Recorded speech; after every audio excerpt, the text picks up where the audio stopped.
محترم سامعین، آج کی یہ میری نشست ہنگامی نشست ہے چند منٹوں کی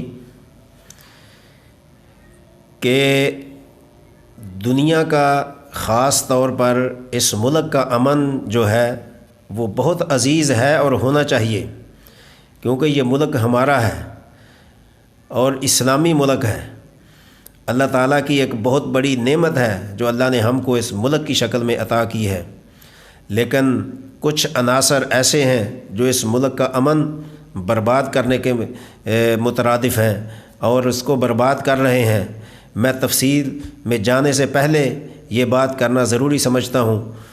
کراچی کے اندر گزشتہ کل جو دہشت گردی ہوئی ہے، جس نتیجے میں ایک بہترین عالم دین، اور صرف عالم دین نہیں، جن کی وجہ سے ایک بہت بڑی مسلمانوں کی تعداد ان سے فیض حاصل کر رہی تھی، اور صرف عالم ہی نہیں، عالم ابن عالم تھے، وہ ان کے والد بھی عالم تھے، وہ بھی عالم تھے، اور دین کا اس قدر کام کرنے میں مصروف تھے کہ اپنی مثال آپ تھے، ان کو دہشت گردی کا نشانہ بنا دیا گیا ہے۔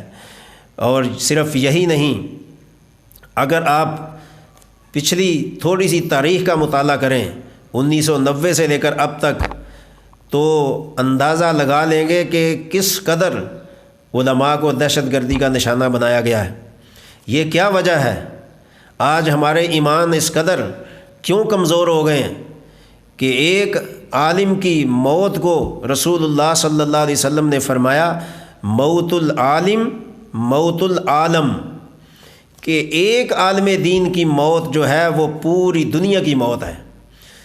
تو جن دہشت گردوں نے یہ فعل بد کر کے اپنے پیشانی پہ ایک دھبا لگایا ہے، کس چیز کا؟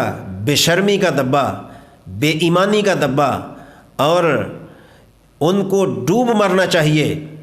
جن کے ہاتھ سے گولیاں ایک عالم دین کے جسم پر چلائی گئی ہیں، وہ ہاتھ توڑ دینے کے قابل ہیں، کاٹ دینے کے قابل ہیں، جو علماء کو نشانہ بناتے ہیں۔ آپ کو اس کی قدر اور اس وبال کا صلہ دنیا میں ملے یا نہ ملے، حکومت وقت تمہیں اپنی قید و بند کے شکنجے میں بند کرے یا نہ کرے، حکومت سندھ اس کا نوٹس لے یا نہ لے، لیکن آخرت کا جو شکنجہ ہوگا وہ رب العالمین کے بارگاہ اور عدالت میں وہ شکنجہ، اس شکنجے سے تم چھوٹ نہیں سکو گے۔ اور جس دہشت گرد نے ان ناپاک عزائم کو لے کر علماء کو نشانہ بنایا، ان کی وجہ سے جتنے علماء قبروں میں گئے ہیں، یہ تو اس وقت پتہ چلے گا جب وہ ہاتھ میں خون لے کر اللہ کی عدالت میں پیش ہوں گے کہ پروردگار بتلائیے ہم نے کیا جرم کیا تھا، ہم نے کیا غلطی کی تھی، ہمیں اس دہشت گردی کا نشانہ بنا دیا گیا، ہمیں خون میں لت پت کر دیا گیا، ہم نے کوئی غلطی نہیں کی تھی۔ وہاں ان ظالموں کو لایا جائے گا، ان بدماشوں کو لایا جائے گا، ان بے دردوں کو لایا جائے گا، ان کو لایا جائے گا جن کے ہاتھ سے علماء پر گولیاں چلی تھیں۔ پھر ان سے پوچھا جائے گا بتلاؤ انہوں نے کیا جرم کیا تھا جس کی وجہ سے تم نے ان کو دنیا میں ہلاک کیا، آج ان کا خون تم سے حساب مانگتا ہے۔ اس وقت کو یاد کرو، اس وقت کو یاد کرو۔ وَمَن يَقْتُلْ مُؤْمِنًا مُتَعَمِّدًا فَجَزَاؤُهُ جَهَنَّمُ، اللہ نے فرمایا قرآن کریم میں کہ جو جان بوجھ کر کسی عالم دین کو یا کسی عام آدمی کو قتل کرتا ہے، اس کا ٹھکانہ ہمیشہ کے لیے جہنم ہے۔ تو میں اس پر شدید مذمت کرتا ہوں اور احتجاج کرتا ہوں کہ ان ظالم قاتلوں کو انصاف کے کٹارے میں لا کر ان کو سرعام الٹا لٹکایا جائے، ان کو سرعام پھانسیاں دی جائیں جو علماء پر ہاتھ اٹھاتے ہیں۔ کیا اسلامی جمہوریہ میں علماء کی کوئی قدر نہیں ہے؟ یہ لاوارث ہے، ان کی ملک بنانے میں کوئی قربانی نہیں ہے۔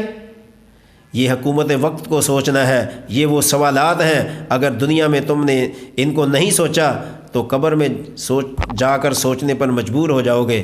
میری یہی دعا ہے کہ پروردگار تمام علماء، مفتیان چاہے وہ جس مسلک سے بھی تعلق رکھتے ہیں، ان کی عزت اور عظمت کو سلام ہے کہ جو آج کے دور میں دین کی محنت کر رہے ہیں۔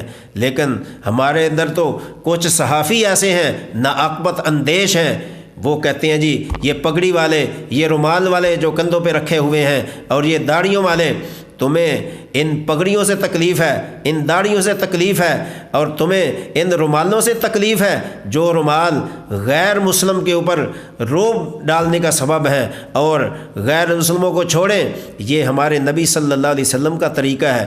عمامہ شریف، رومال یا کپڑا رکھنا یہ تو اللہ کے نبی کا طریقہ ہے، وہ تم علماء کا نہیں مذاق اڑا رہے، تم اپنے نبی کا مذاق اڑا رہے ہو، تمہیں تو خود شرم آنی چاہیے۔ تم کہاں سے بولتے ہو؟ کسی کی ایجنٹی کر رہے ہو، یا کسی کی چاپلوسی کر رہے ہو، یا کسی کو خوش کر رہے ہو؟ کس کو خوش کرنے کے لیے آپ اس قسم کے بیان دیتے ہیں؟ اگر تم باز نہ آئے تو اس کا خمیازہ تمہیں دنیا اور آخرت دونوں کے اندر بھگتنا پڑے گا۔ اللہ تعالیٰ ہمیں سچا پکا مسلمان